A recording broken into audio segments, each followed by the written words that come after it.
Funding comes in all shapes and sizes, as do donors, whether it be governments, non-profits, academic institutions, or businesses. However, today we're examining philanthropy and how it helps to fund projects where traditional funding is absent or scarce. Philanthropy is the desire to promote the welfare of others, expressed especially by the generous donation of money to good causes.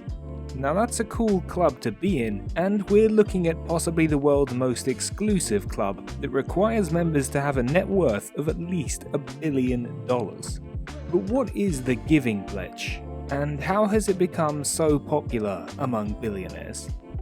Here's how it happened. The Giving Pledge is a movement of philanthropists who commit to giving the majority of their wealth to philanthropy or charitable causes, either during their lifetime or in their wills. Focused on billionaires, the Giving Pledge is trying to encourage the wealthiest individuals on the planet to give more, establishing their plans for giving sooner and to give in smarter ways. Through learning sessions where the signatories meet together, the Giving Pledge aims to offer the best practices to maximize the impact of billionaires.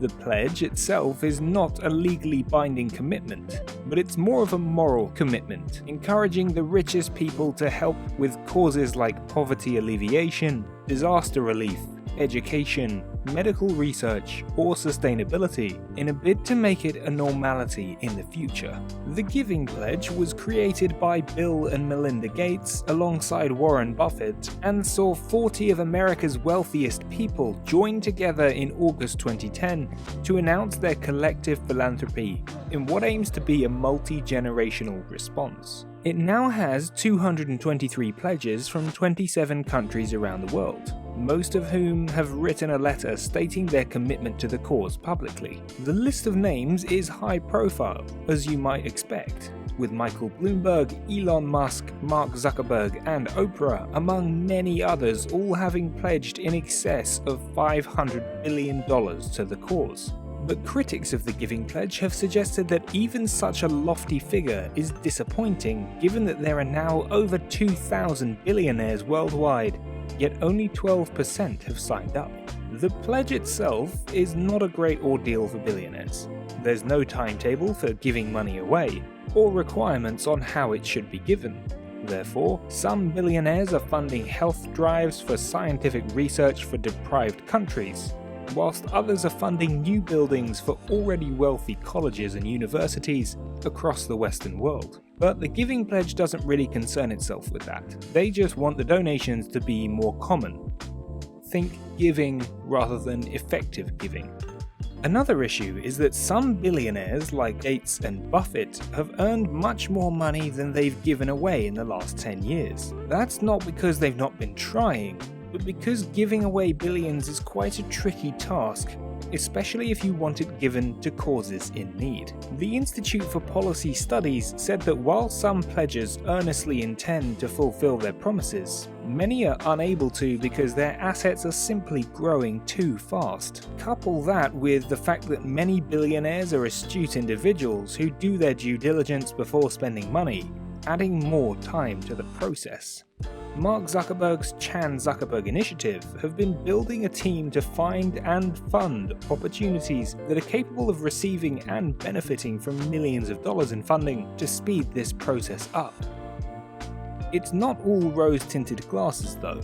Some have criticized the pledge by suggesting that billionaires are only giving to charity to get tax breaks. Instead of supporting charities on the front lines of problem solving, these billions end up sitting in tax-advantaged intermediaries, said Chuck Collins, the co-author of the Gilded Giving 2020 report.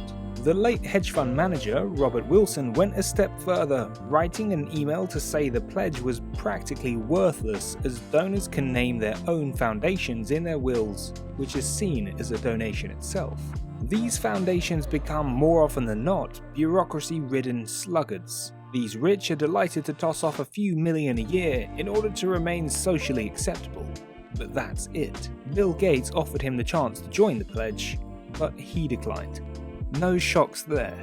Having said all this, some donors have made seismic donations. including Michael Bloomberg, who's donated $1.8 billion to Johns Hopkins University to provide financial aid and eliminate student loans. Since signing the pledge in 2010, Bloomberg has donated over $8 billion to worthy causes, which includes homeless charities, children's hospitals, HIV, and malaria research. And the list is endless among donors. The best way to sum up is that the Giving Pledge is both a step in the right direction and a disappointment at the same time. The emphasis on giving has been great, but the direction has been wayward. Historian Rutger Bremen went off on a rant at Davos, telling people to stop talking about philanthropy and start talking about taxes instead. Even Bill Gates admits he should have paid more tax over the years. But through the Giving Pledge, it's got the world's richest at least thinking about giving their money to causes in need.